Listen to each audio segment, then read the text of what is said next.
nous avons progressé par rapport à ce plan concernant le livre d'Esdras. C'est vrai c'est un livre historique, mais il a un message puissant et toujours présent. L'adoration. Adorer Dieu, c'est le servir de tout son cœur, toute son âme, toute sa force, toute sa volonté. Et en cela, nous avons besoin parfois d'être renouvelés, d'être encouragés et d'être fortifiés. Nous avons vu dans le livre d'Esdras que même quand tout semble perdu, complètement perdu, Jésus dit qu'il n'éteint pas le lumineux qui fume encore. Même quand plus rien ne semble marcher, alléluia, même de la cendre, Jésus peut relever. Et donc aujourd'hui, nous allons clôturer notre livre d'Esdras.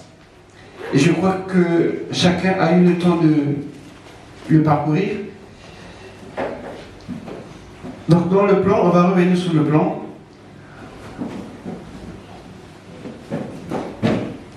Nous avons commencé par le grand A, introduction. On a parlé du contexte historique. Je ne vais pas revenir sur ça, mais c'est juste des rappels. Ensuite, au grand B, nous avons parlé de l'édit du roi. Un roi païen qui ne connaissait pas Dieu, mais comment Dieu l'a utilisé pour que son temple soit rebâti. Et on a parlé aussi de penser l'exode, ce déplacement. Près de 20 000 personnes. On a aussi parlé de la reconstruction de l'autel, le temple, qui parlait du cœur et du corps, parce que l'autel, c'est le cœur, et le temple, c'est le corps. Ils ont commencé par l'autel. L'œuvre de Dieu commence d'abord dans notre cœur. Ce n'est pas la raison, mais c'est la foi. Ensuite, nous avons parlé de l'opposition, le combat spirituel. Il ne s'agit pas seulement de chasser des démons, mais parfois il est bien de prendre en compte tout ce qui nous entoure et aussi connaître ce que nous connaissons, ce que nous pouvons faire ou ce que nous ne pouvons pas faire. Parce que l'opposition ou l'adversaire, ce n'est pas toujours le démon, mais parfois ce sont nos propres lacunes ou nos propres faiblesses. Ensuite, aujourd'hui, nous allons voir le point F, la reprise, victoire par la foi, et le point G, qui est la célébration, ou le réveil spirituel. Ce sont les deux points-là qu'on va combiner pour clôturer notre étude sur le livre d'Esdras. En tout cas, pour ceux qui ont suivi depuis le début, que Dieu vous bénisse. Et nous continuons à parcourir ce livre parce qu'il est très très actuel. Amen. La parole de Dieu ne passera pas. Elle est éternelle. Elle se moque des années. Amen. Quelqu'un disait un jour à un homme de Dieu, c'était dans une librairie, c'était une dame, elle achetait des livres, des romans, vous savez, les romans d'histoire d'amoureux, ainsi de suite. C'est ce que les femmes aiment bien, ça. Je crois que c'était des arlequins comme ça. Et cet homme est venu acheter un livre qui parlait de Dieu. Il a pris une Bible. Et cette femme l'a dit, ah, mais ce que vous disiez, c'est bien, mais il faut aussi penser à votre esprit. Parfois, c'est bien de lire la Bible. La femme dit, la Bible, c'est quoi? C'est un vieux livre. Il est d'actualité, c'est dépassé.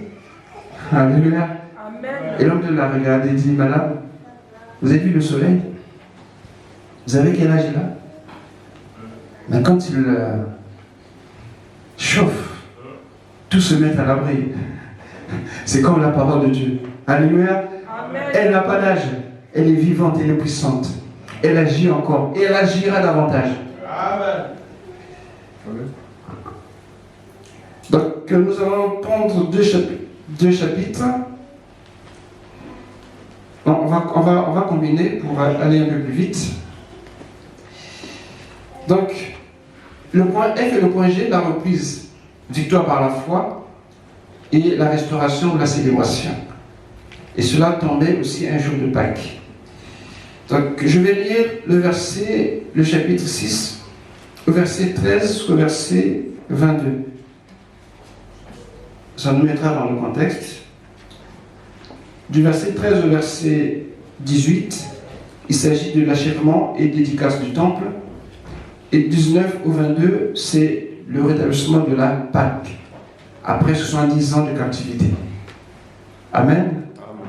Donc, je demande à un bien-aimé qui peut nous lire le chapitre 6, du verset 13 au verset 22.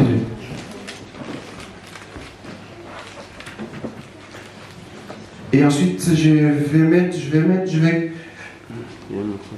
mettre le contexte historique de ces chapitres pour que nous saisissions la pensée et le reste, le Seigneur va parler à chacun de nous. Amen. Amen.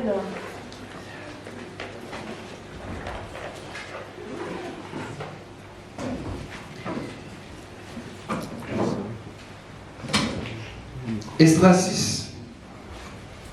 C'est vrai que les noms ne sont pas trop évidents. C'est des noms pour la plupart des noms persans. Donc, c'est pas aussi facile de le prononcer, mais on va se contenter. Amen. Amen, amen. Amen.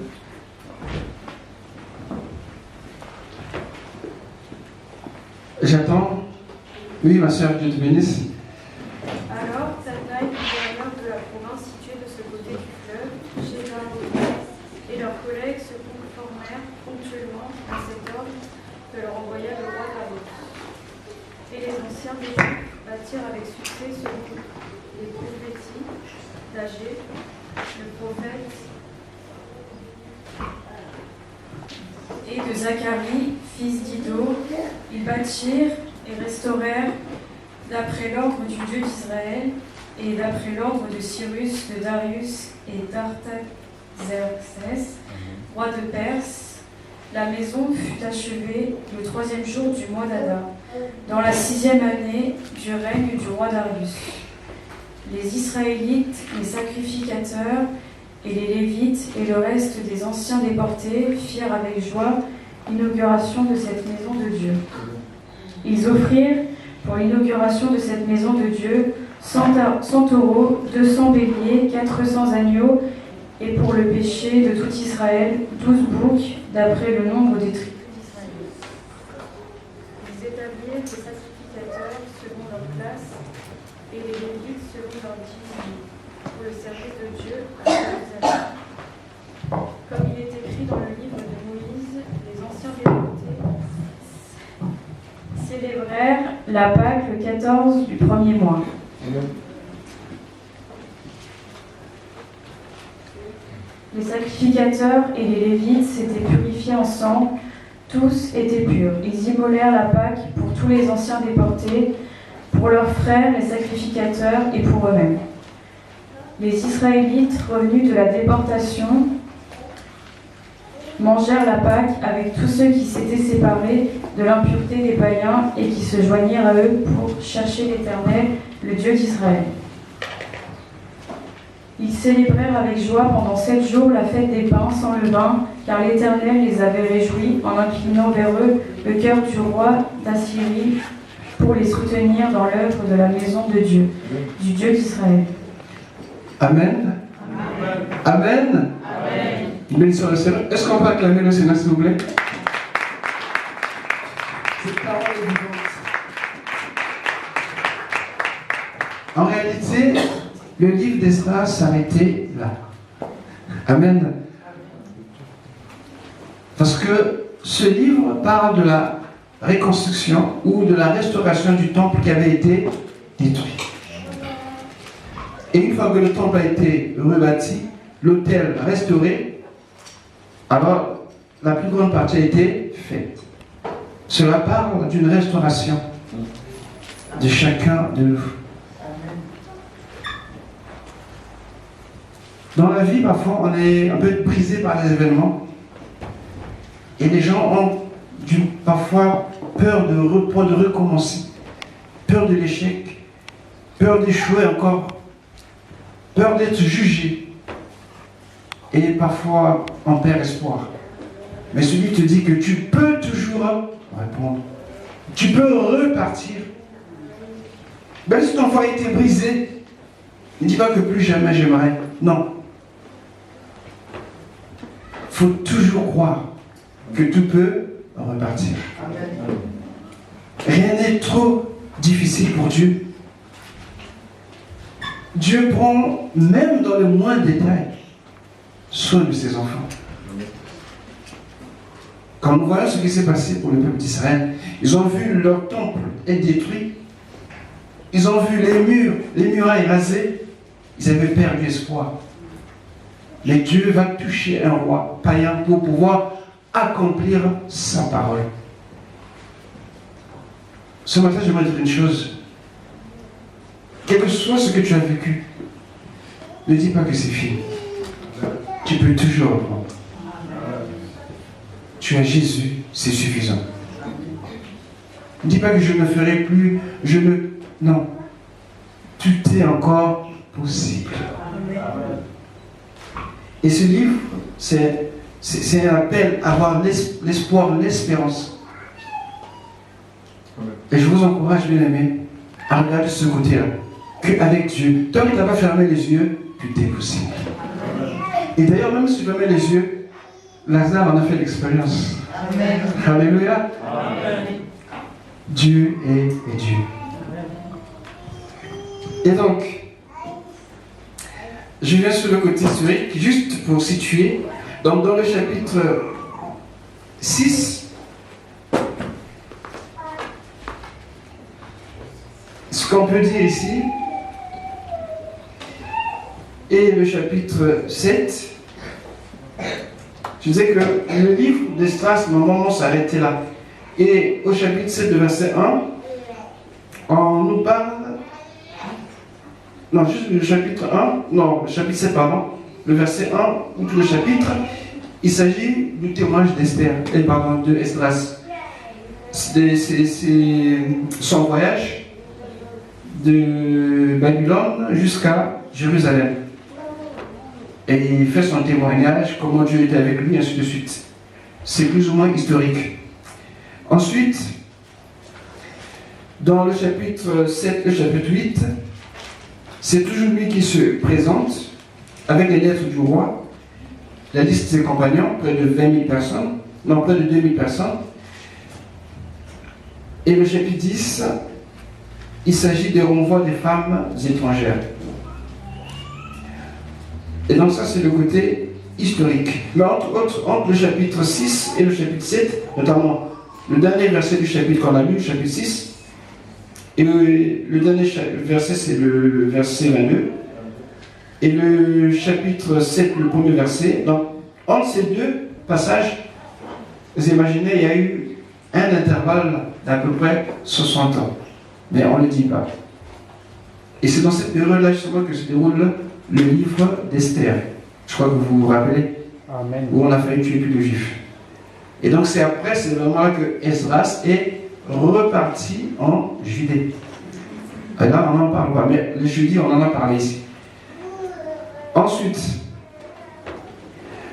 ce qu'on a lu tout à l'heure, c'est là qu'on va rester. Les travaux finissent par une célébration, c'est-à-dire la Pâque. C'est pas un hasard, comme je disais, c'est quelque chose que Dieu, dans son plan, avait établi. Il arrive que nous ayons des projections, c'est pas mauvais. Mais n'oublions pas que nous avons un Dieu qui veille sur nous. Amen. Et que même si les choses se passent mal, tant qu'il ne t'a pas dit d'abandonner, ne laisse pas. Amen. Dieu va faire que tu arrives justement au point que lui, il a arrêté pour toi. Amen. Ça peut être dans ta vie, dans ta famille, dans ton travail. Peu importe où que tu trouves, Dieu accomplit toujours sa parole. Et quand même, plus rien ne semble marcher, plus rien ne semble vraiment tenir debout devant toi, espère, crois, et fonce. Bien sûr, pas comme ça, mais dans la parole de Dieu, en mettant la parole de Dieu dans la prière, c'est là que Dieu va te diriger. Ne fais pas des choses parce que tu veux les faire, mais est-ce que c'est conforme à la parole et à la volonté du Seigneur? Vous voyez, Esdras ici, avant qu'il fasse quelque chose, il priait toujours. Il se référait toujours à la parole de Dieu. Quand tu es dans la parole de Dieu, Dieu va te guider facilement parce que tu vas entendre sa voix. Mais quand tu es plus dans ce que les opinions, les points de vue des uns et des autres, ce sera pour toi difficile. C'est comme si tu naviguais à vue. Mais la parole de Dieu est une lumière à notre pied. Alléluia. Et une lampe sur notre sentier. Et nous devons comprendre que la parole de Dieu donne le discernement. Si les gens ne savaient pas plus la parole de Dieu, ne serait pas arrivé. Et donc, dans ce que nous avons vu, ce que nous avons lu, ils ont dédicacé le temple. Je disais que dans le temple, il y avait l'autel qui était le point culminant. C'est là qu'on avait des sacrifices. Nos cœurs, c'est important. Parfois la déception, parfois la maladie, parfois beaucoup de choses que le cœur contient ou peut contenir finit par laisser des cicatrices. Et on a du mal à croire parfois. Parce que le cœur a été retourné comme ici l'autel par rapport aux déceptions, par rapport aux échecs. Mais l'autel a été rétabli. Et quand Dieu vient dans nos vies, il commence par le cœur. Et c'est important de savoir que ton cœur doit être préservé. Parce que c'est de là que partent les sacrifices. Une fois que le cœur est réparé et restauré, la communion s'établit.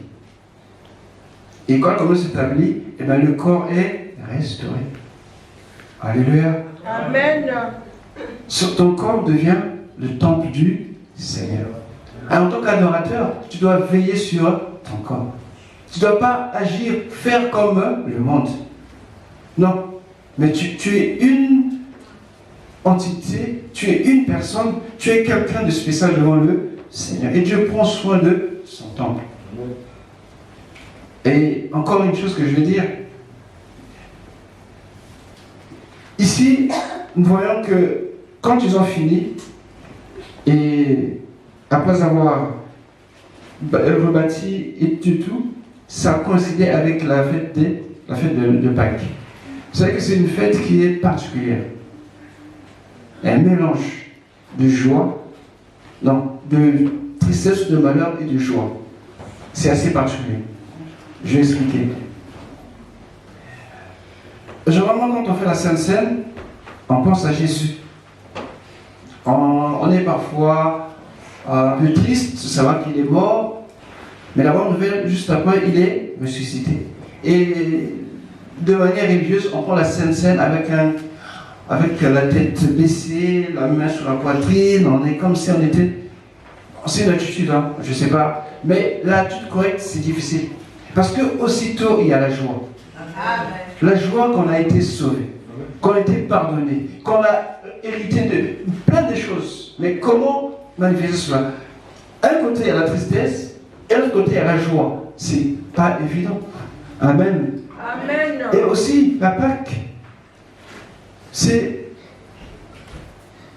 l'une des fêtes, notamment la première qui vient, qui a été célébrée sur une terre païenne.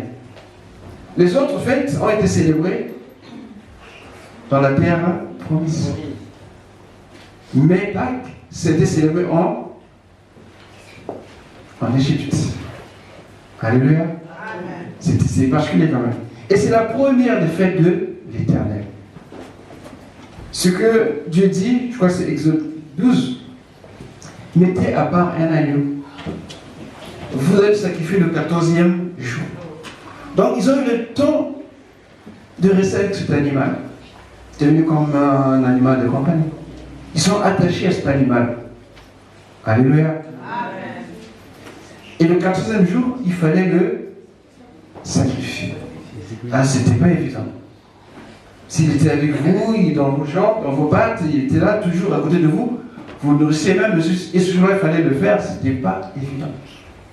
En fait, c'est la vie de Jésus. Jésus était avec ses disciples pendant 3 ans. Mais pendant le jour qu'il devait partir à la croix, la réaction de Pierre était normale. Alléluia. Amen. Il s'était attaché au Seigneur. Il ne va pas accepter que Jésus aille mourir sur la croix. Mais Jésus voyait plus que ce que Pierre voyait. Parfois l'attachement, nos sentiments parfois deviennent des obstacles à la volonté du Seigneur. En fait, on est partagé avec la Pâque. Il faut se réjouir, il faut se lamenter, on ne sait pas trop. Mais que je me dis, Robert, réjouis-toi. Amen. Parce que tu as été délivré du tyran qu'on appelle le péché. Amen. Mais quelque part, quand je vois mon sauveur à la croix, alléluia, je dis, oh Seigneur. Et pourtant, voilà comment la Pâque se présente. En même temps, il y a la douleur, en même temps, il y a la joie. C'est compliqué. Les autres fêtes suivent, pas de problème. Juste après, on va faire un petit rappel, je vais compter sur vous. Après vient la fête des pains sans levain. Cela parle de notre communion avec Jésus. Une vie de sainteté. Une vie de sanctification. N'oublie pas, le cœur qui est restauré, l'autel, le corps. La suite, c'est une vie de sanctification. Aujourd'hui, dans l'église, on a du mal avec la sanctification. On n'en parle presque plus même. Si on parle, vous me jugez. Si on parle, Dieu ne juge pas. Dieu, ok. Mais Dieu est saint, saint, saint. Amen. Et nous devons être saint comme lui, il est saint. Aujourd'hui, on accepte tout ce qui vient de l'extérieur parce que ça fait partie des mœurs, ça fait partie de la nouveauté et tout est bien, tout nouveau, tout beau, tout chaud, ainsi de suite. Mais non. J'ai tout dit que le chrétien a une identité céleste. Amen. Toi, tu dois influencer, mais toi, quand tu influences pas. Mais la réalité, c'est que les chrétiens sont beaucoup influencés. Regardez nos danses, comment nous habillons, comment nous faisons les choses. Quand tu t'approches du Seigneur, tu communies avec lui, c'est-à-dire c'est la fête des pains des pains sans levain. Tu marches dans la sanctification. Amen. Ensuite, vous vous rappelez, il vient la troisième fête. La moisson. Alléluia. Amen. La Pentecôte. C'est les prémices. Les prémices parlent de la résurrection. Amen. Qui est ressuscité? Jésus. Moi aussi. Amen. Amen. Comme il est ressuscité, nous aussi sommes ressuscités. Amen. Là, on ne le voit pas encore. Mais pour Dieu, nous sommes ressuscités. Jésus. Gloire à Dieu. Nous avons des problèmes à réaliser notre identité. C'est que quand nous nous voyons, bon, on est ce qu'on est. Mais dans la vision de Dieu, nous avons été ressuscités avec Christ. Gloire à Dieu. Et nous progressons dans le fait de l'éternel. Et ensuite, justement, vient la moisson, la fête de la Pentecôte. Alléluia. Amen. Ça, c'est l'abondance du jour. Et dans ces fêtes, il y a eu 3 fêtes qui sont déjà accomplies de manière historique. La Pâque, la Pentecôte. 2 fêtes. Il reste une 3e. Mais il y a eu une qui était accomplie pour tout le monde, notamment celle des expiations à 2 volets. Pour le monde et ensuite pour les Juifs qui attendent encore. Yom Kippour. Et donc, quand nous progressons, nous arrivons où? La fête des tabernacles. Alléluia. Les trompettes. C'est le grand rassemblement. Mais nous serons enlevés. Amen. Alléluia. Amen. Ceux qui sont morts vivants seront au son de la trompette, à la voix d'un archange. Alléluia. Ce serait beau, hein, croyez-moi. J'ai tellement voulu assister, mais je pense que j'irai avant vous. Amen. Vous savez que le chrétien, il ne meurt pas? Amen. Dieu te bénisse. Je dis, vous savez que le chrétien, il ne meurt pas? Amen. Ça vient. Savez-vous, le chrétien ne meurt pas? Amen. Ce qu'on fait, c'est qu'on repart chez papa. Amen. On rentre à la maison. Amen. Alléluia. Amen. Ça, il y a des gens qui aiment venir consoler les gens qui sont dans le deuil. C'est vrai que c'est bien d'assister, mais c'est que pour un temps. C'est pas l'éternel. C'est pas toute une année. Ah, mais tu sais, tu as perdu quelqu'un, mais je compatis. Ah, tu sais, Non, non, on est des chrétiens. On a eu une nouvelle vie qui commence juste après la mort. Donc nous allons repartir chez papa. Les vacances sont terminées sur la terre, on rentre à la maison. Amen. Amen. Et donc, tout de suite vient quoi? Une fois qu'on est fini, on fait des trompettes. Amen. Amen. Viendrait normalement, c'est des expiations. Et après, des tentes ou des tabernacles. Et là, il y a deux niveaux. Pour le peuple élu et pour l'Église. Ce sera différent. Et ça va préparer le millénium. Amen. Alléluia. Amen. Donc en fait, quand on est dans l'espace, quand nous voyons ce lycée de partie-là, bien aimé, nous réalisons que être en communion, rebâtir, reconstruire notre vie spirituelle est très important. C'est la base. Esdras, il voyait faire quelque chose par rapport à son cœur pour l'amour de son pays. Je peux le comprendre. Mais Dieu avait un dessein plus élevé que la vision d'Esdras. Et ce qu'il nous partage en Jésus par le Saint-Esprit. Être un adorateur. Servir le Seigneur. À quel prix? Combien es-tu prêt à donner pour Jésus? Combien es-tu prêt à t'engager pour le Seigneur? Est-ce que tu mets 30%, 100% ou bien 100%?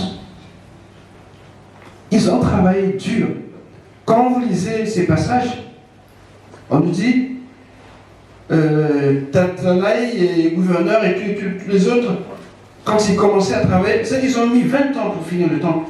Parce qu'il y avait des interruptions à chaque fois. Parce que c'est pas facile quand tu veux servir Dieu. Quand tu veux vraiment t'engager, c'est là que tu verras ceux qui t'aiment et ceux qui ne t'aiment pas. Amen. Tu le sauras. Jésus. Mais ils ont persévéré. Et c'est là que justement on a des prophètes qui les ont encouragés, notamment Agé et Zacharie. Malachi est venu même après. Le temps est déjà fini. Mais pendant qu'ils travaillaient, ces deux-là étaient en train de les encourager. Chaque roi qui venait, il arrête les travaux, il contrôle. Ok, continuez, non, arrêtez. Et ce n'était pas facile. La vie spirituelle, c'est une belle vie. Mais ce qui nous pose problème, c'est notre chair. Alléluia. Amen. C'est notre chair. C'est pas l'esprit. Parce que chaque fois, notre esprit doit parfois, excusez-moi le mot, négocier parfois avec la chair, pour certains. Et pour d'autres, c'est l'esprit qui impose à la chair. Amen. Et ça doit être comme ça. Et nous voyons que la parole de Dieu vient au secours de ceux qui s'engagent dans l'œuvre du Seigneur. Quand tu veux t'engager, tu vas aimer la parole de Dieu. Tu vas écouter les prophéties, les prédications. Et tu vas avancer. Parce que nous sommes dans un monde où les choses ne marchent toujours pas comme on veut. C'est normal. On ne va pas refaire cela. Mais nous avons un autre chemin que Dieu a tracé. Et ici, nous voyons dans ce livre que quand nous voulons faire des choses pour le Seigneur, ce n'est jamais donné d'avance. Et une chose encore qui est intéressante, c'est qu'à la Pâque, je disais que c'est une fête qui a été célébrée dans une terre païenne. Mais ici, quand on voit ce qui se passe, regardez, j'essaie de compter, il y a à peu près, je crois, 12 ou plus. Regardez ceux qui assistent à l'achèvement du temple. On parle du gouverneur. On parle du gouverneur et de leurs collègues. Donc, ce sont des magistrats. C'est les autorités. Ils se conformèrent ponctuellement à l'ordre du roi Darius. Le roi aussi est concerné. Nous voyons les juifs, les anciens, donc le peuple. Nous voyons les prophètes, Agé, Zacharie. Nous voyons les Lus Darius, Artaxerxes et les enfants d'Israël, les Lévites. En fait, c'est vraiment la représentation du monde entier qui est là. Et ce qui s'est passé à la croix, c'est pareil. Les magistrats, les autorités étaient là, les gens qui passaient tous. La Pâque, c'est une fête qui est universelle. Qu'on croit qu'on ne croit pas, c'est un témoignage universel que Dieu a rendu au monde. Rappelez-vous, Dieu a tant aimé le monde. Et c'est normal que cette Pâque soit célébrée, non pas dans la terre promise, parce que c'est une fête qui ouvre à l'extérieur pour l'intérieur. Rentre dans le domaine de Dieu, on passe toujours par la croix. Alléluia. Et c'est là que nous avons toutes les bénédictions qui nous attendent, toutes les belles promesses. Et donc cette fête ne pouvait pas être faite qu'en Judée. Ce serait restreint. Non, il fallait qu'elle soit faite hors de Judée. C'est pour ça que tout homme qui entend la parole de Dieu ne peut être que touché. Et il a le choix. Soit il accepte, soit il le refuse. Mais il a été sollicité par la grâce de Dieu. C'est pourquoi que depuis que Jésus est mort à la croix, personne n'ira en enfer à cause du péché. Non, c'est un mensonge. Parce que Jésus a vaincu le péché. Tu es d'accord avec moi? Amen. Personne n'ira en enfer à cause du péché. Non. Je n'irai pas là parce que j'ai péché, non.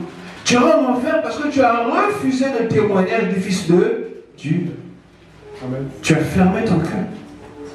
Et ce qui va faire que tu ailles en enfer. Amen. Quelqu'un comprend ça? Amen. Et parfois on est choqué de voir certaines personnes venir à l'église, mais lui, non, ici c'est pas les saints, s'il vous plaît. On est comme tout le monde. Amen. Mais ce que nous avons de commun, c'est la grâce. Amen. Donc ne cherchons pas ce que nous-mêmes n'avons pas chez les autres. C'est pas possible. Mais nous devons faire cet effort de préserver notre corps qui est le temple du Saint-Esprit. Et nous avons le devoir de veiller les uns sur les autres. Amen. Donc dans cette démarche, nous voyons que l'adoration commence par un cœur restauré. Ensuite, un corps, un temple qui est à l'image de Dieu. Et vient ensuite cette communion, cet établissement, cette relation, cette intimité qu'on développe avec le Seigneur en le servant. Tu ne peux être adorateur si tu ne sers pas le Seigneur. Non. Tu peux chanter tous les cantiques que tu veux, mais il y a un cantique chaque matin, tu n'es pas adorateur, désolé. L'adoration, l'adorateur, celui qui sert le Seigneur. Les cantiques, c'est bien. Ça nous donne en fait, ça touche l'âme et ça nous donne cette facilité d'accéder ou bien de pouvoir adorer, louer avec les mots, avec nos paroles. Mais ce n'est pas ce qui fait que ce soit juste que ça. Non, c'est juste un appui. Alléluia. C'est comme lorsque nous chantons, la patrie peut nous accompagner, tout comme le synthé. Amen. On doit prendre ça comme ça. Mais un adorateur, tu dois servir. Ta place, c'est servir. Servir quoi? Dans la prière, dans la méditation, en participant aux réunions de l'église, aux retraites, en fait tout ce que l'église fait pour l'avancement de l'œuvre, c'est ça. Et aussi, bien sûr, il y a le côté contribution, n'oubliez pas aussi. C'est aussi adorer. Les offrandes, les dîmes, la libéralité, c'est aussi une adoration. Parce qu'il y en a qui aiment adorer rien que par les mots, mais les mains sont comme ça. Alléluia. Et parfois ça déborde, mais c'est jamais comme ça. On voit que ça déborde, mais la main toujours comme ça. Donc le cœur vraiment doit être à l'endroit, selon le Seigneur. Et donc, une fois qu'on a vu ces choses-là, le chapitre 9 et 10, ici, le peuple prend conscience que maintenant qu'on a rebâti le temple, qu'on a restauré l'autel, et bien qu'est-ce qu'il faut faire? Alléluia. Eh bien, il faut revenir à la loi. C'est ce qu'on appelle le réveil spirituel. C'est toujours déclenché par un événement. Toujours. Une soif de la parole, une soif de prière, une soif de méditation, toujours quelque chose. Et en réaction, le refus du péché. On refuse le péché. On prend conscience que le péché est un obstacle. Et c'est ce qu'ils vont faire au chapitre 9. Esdras va pleurer tout seul. Quand il va constater que le peuple s'est mélangé avec d'autres, il va pleurer tout seul. Et il va le faire aussi longtemps que possible. Mais il y aura un homme qui va se lever. Je crois que c'est au chapitre 9. Quand Esdras se lamente. Verset 6, non? Tu peux lire, s'il te plaît? Et je dis, mon Dieu, je suis dans la confusion et j'ai honte. Ô mon Dieu, de lever ma face vers toi. Car nos iniquités se sont multipliées par-dessus nos têtes et nos fautes ont atteint jusqu'aux cieux. Depuis les jours de nos pères, nous avons été grandement coupables jusqu'à ce jour. Et c'est à cause de nos iniquités que nous avons été livrés, nous, nos rois et nos sacrificateurs, aux mains des rois étrangers, à l'épée, à la captivité, au pillage et à la honte qui couvre aujourd'hui notre visage. Amen. Amen. Là, c'est Esdras qui pleure. Il réalise qu'ils ont fait ce qu'il fallait. Mais là, c'est qu'il y a des murs. C'est que des bâtiments. Mais le vrai problème résidait en chacun d'eux. Il dit, mais en fait, on fait quelque chose de grand. En fait, ça, c'est rien. Tant que nos cœurs ne reviennent pas à l'Éternel, selon sa parole, tout ce qu'on a fait est zéro. Et Esdras va se lamenter. Et les gens le regardent. Un peu quand les anciens ils commencent à pleurer pour l'église, les gens ils assistent et ils disent, ah bon, qu'est-ce qui se passe? Alléluia. Mais tu es concerné aussi. Tu es aussi concerné. Et le chapitre 10, quelqu'un peut... Verset 2. Chapitre 10, on peut prendre du verset 1 jusqu'au verset 4. Esdras 10, du 1er au 4e verset, j'ai la parole du Seigneur. Amen. Pendant qu'Esdras, prosterné devant le temple de Dieu, faisait cette prière et cette confession en pleurant, une foule très nombreuse d'hommes, de femmes et d'enfants israélites s'étaient rassemblés autour de lui. Et tous pleuraient abondamment. Alors Shekinah, fils de Héiel, un descendant d'Élam, prit la parole et dit à Esdras, nous avons été infidèles envers notre Dieu en poussant des femmes étrangères prises parmi les peuples du pays. Mais malgré cela, il reste encore espérance pour Israël dans cette affaire. Engageons-nous maintenant par une alliance avec notre Dieu à renvoyer toutes ces femmes avec leurs enfants, conformément au conseil de mon Seigneur Esdras et de ceux qui respectent les commandements de notre Dieu. Que la loi soit observée. Lève-toi, car c'est à toi de régler cette affaire. Mais nous sommes avec toi. Prends courage et agis. Amen. Amen. Ah, c'est des paroles dures. Alléluia. On est conscient de nos fautes, de nos péchés. Et parfois on prend plaisir à pleurer, à se lamenter. Mais c'est parce que Dieu attend. Dieu, ce qu'il attend, qu'on prenne une décision. Qu'on agisse. Alléluia. Et ça, ici, il fait un peu comme les pasteurs, ils font. Il ne veut pas dire des choses en face pour faire pleurer tout seul, pauvre pasteur. Mais il faut bien qu'il y ait des gens qui viennent dire non, parce qu'il faut maintenant agir. Alléluia. Parce que les pasteurs ont parfois peur. On va dire qu'il est méchant, qu'il est mauvais, qu'il n'est pas bien. Alléluia. Parce que ça va vite. Mais oui, dans l'église, il faut agir.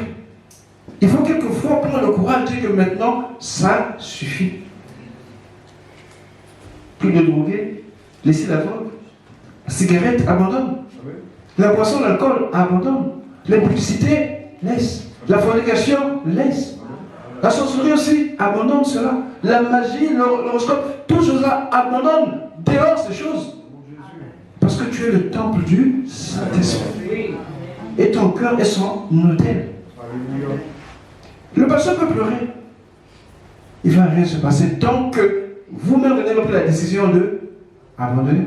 Et voilà ce que cet homme va faire. Il y a un certain Chécania, il vient et il dit, écoute, on est conscient. On sait ce qu'on a fait. Mais on ne va pas rester comme ça à pleurer. Esdras, lève-toi. Lève-toi et agis. Nous sommes avec toi. Et quelles sont avec le pasteur ici quand tu prends la décision? Il y en a des façons de le faire. Il y en a qui s'opposent toujours. Alléluia. Est-ce qu'il y en a ici?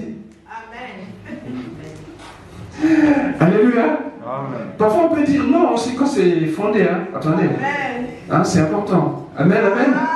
Mais ici, ce n'était pas le cas. Ici, c'était question justement de dire non au compromis. Parce que le réveil vient quand on prend conscience de notre état. Notamment de ce que Dieu attend de nous. À ce moment-là, on prend une décision. Combien de fois tu pries? Combien de fois tu médites la parole de Dieu?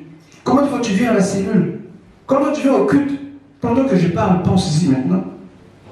Et je prie que ça déclenche quelque chose en toi en ce moment. Amen. Tu étais trop loin peut-être. Ou tu es encore trop loin. À quel niveau te trouves-tu? Est-ce que tu es à 1 mètre? À 10 mètres? Ou peut-être tu es à 100 km? Et ce qui se passe ici, ça nous concerne. Se séparer, c'est-à-dire en d'autres mots, renoncer. Le réveil commence par une rénonciation. Il faut renoncer au péché. Il faut abandonner ces femmes, ces enfants. Certes, ici l'image est cruelle, c'est fort. Mais pour nous aujourd'hui, c'est spirituel. Ça veut dire que les femmes et les enfants, ce sont nos péchés que nous traînons, que nous justifions. Alléluia. Amen. Et que nous cajolons souvent. Ah oui. Ça empêche. Ça c'est un obstacle au réveil. Pour que l'Église se lève. Pour que l'Église réellement vive pleinement ce que Dieu attend. Parce que dans l'Église que se manifestent des dons spirituels, ce n'est pas l'extérieur. Les guérisons, les miracles, tout ce que nous voulons, c'est dans l'Église. Dieu est-il menteur? Non. Mais nos cœurs sont disposés? Non. Il faut se débarrasser des femmes étrangères. C'est-à-dire le péché. Je ne vais pas dire que ne pas marier l'étranger. Ça, c'est pas ce que Dieu dit. Alléluia. Amen. Tu es, je sais pas, tu es blanc, tu es noir, tu es jaune, tu es bleu, vert, peu importe. Ça n'a rien à voir. Alléluia. Mais ça parle de l'état d'esprit. Le péché que nous traînons ou qui nous traîne, ça dépend. Il y en a qui sont traînés par le péché, il y en a que Dieu, il y en a qui traînent le péché. Donc c'est comme ça. Tellement qu'ils sont amis, on ne sait pas qui guide et qui suit. Mais aujourd'hui, quand on parle de ça, ça doit t'interpeller. Quelle femme étrangère as-tu? Peut-être même que tu as des enfants aussi. Comme il y a des hommes qui ont des bureaux et des tiroirs. Alléluia. Amen. Donc, ici, on prend conscience qu'on ne doit pas rester tel que, voilà, avec ce qui nous éloigne de Dieu. Parce qu'à la croix, Jésus a dit, tout est accompli. Jésus n'a pas de dette avec quelqu'un. Amen. Non, il n'y a pas de dette avec quelqu'un. Jésus. Il te dira que, mais il dit, j'ai tout accompli. Amen. Jésus.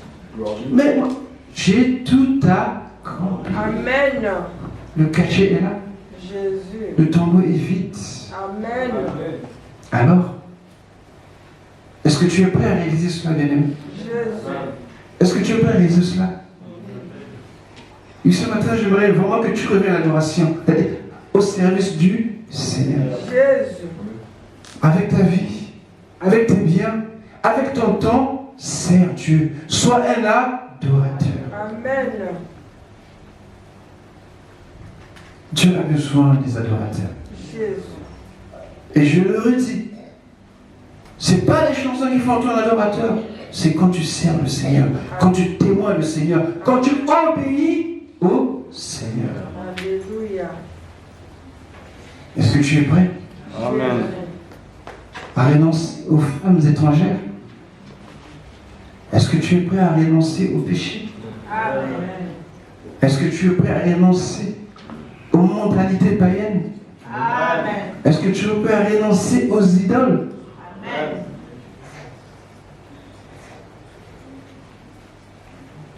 Le monde entier célèbre la Pâque. Mais tu sais que toi aussi, tu témoignes de cela. Tu témoignes de cela. Même si tu n'es pas là, mais tu témoignes de la victoire de Jésus. Amen. Et c'est un privilège. Jésus. Alléluia. Amen. Jésus. Juste pour ceux qui notent, j'aimerais que tu puisses retenir ceci. Que la Pâque est la première de cette fête, qu'elle est universelle et concerne le monde entier.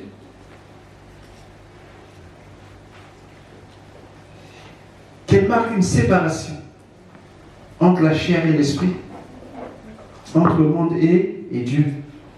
Quand tu passes par la Pâque, ça veut dire que tu renonces au monde. Alléluia. Tu renonces au péché. Cette porte, pour que tu la traverses, tu dois renoncer à ces choses.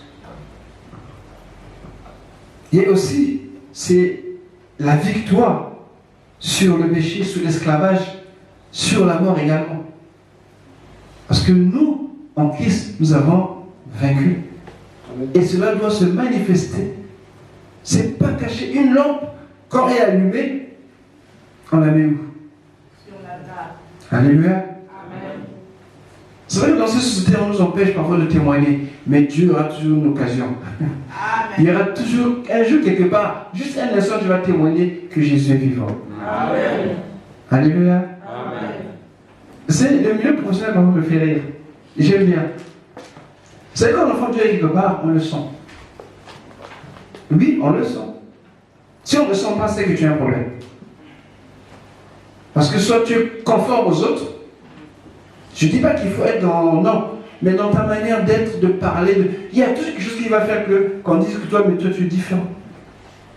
Alléluia. Amen. Vous savez, je vais dire une anecdote, c'est tout bête.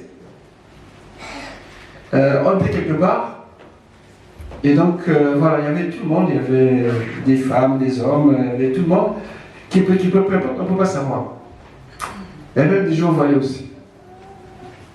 Mais avant qu'on commence, on avait mis en place comme quoi une sorte de consensus pour que tout se passe bien. Et moi, j'avais mis ce que je voulais. Chacun a mis ce qu'il voulait. Et donc, lorsqu'on parlait, alléluia, il y avait des expressions qui étaient interdites. Amen. Et il y a quelqu'un qui est arrivé, il ne savait pas, et il a commencé à parler. Et tellement qu'il parlait, les gens le regardaient. Il dit, mais pourquoi il me regarde comme ça là? Il a continué à parler, mais avec des expressions, des jurons là que vous connaissez. Après, quelqu'un m'a dit, il a fait comme ça, il tapait les pieds. Attention, il y a Gobin qui est là. Alléluia. Il dit, mais c'est qui? Et tous on lui a montré ce qu'on avait vu là-bas. En fait, c'est pour dire que même si tu ne cries pas, mais on doit savoir que, voilà, tu es quelqu'un de différent. Amen. Le témoignage de Jésus, c'est pas crier, mais c'est la vie que nous menons. Amen. Dans notre façon de parler, de s'exprimer. C'est vrai que l'enfant de Dieu est très poli. Amen. J'entends pas. Amen. C'est pas une faiblesse d'être poli, c'est une force. Amen. Et un bon langage. Amen. Respectueux. Ça manque maintenant. Nos jeunes ont du mal avec ça. Mais dites à vos enfants, et inculquer ça à nos enfants, c'est important. C'est très important. Amen. Donc, il y a des choses que nous devons toujours faire en tant qu'enfants de Dieu. Amen. Et donc, c'est une ouverture à la vie de l'esprit, donc de l'éternité. Et c'est la première des fêtes. Donc, le réveil commence par la Pâque. Et aujourd'hui, j'aimerais dire que tu ouvres cette porte de réveil maintenant. Amen. Oui, qu'elle s'ouvre dans ta vie. Amen. Parce que la restauration, Dieu, c'est son affaire.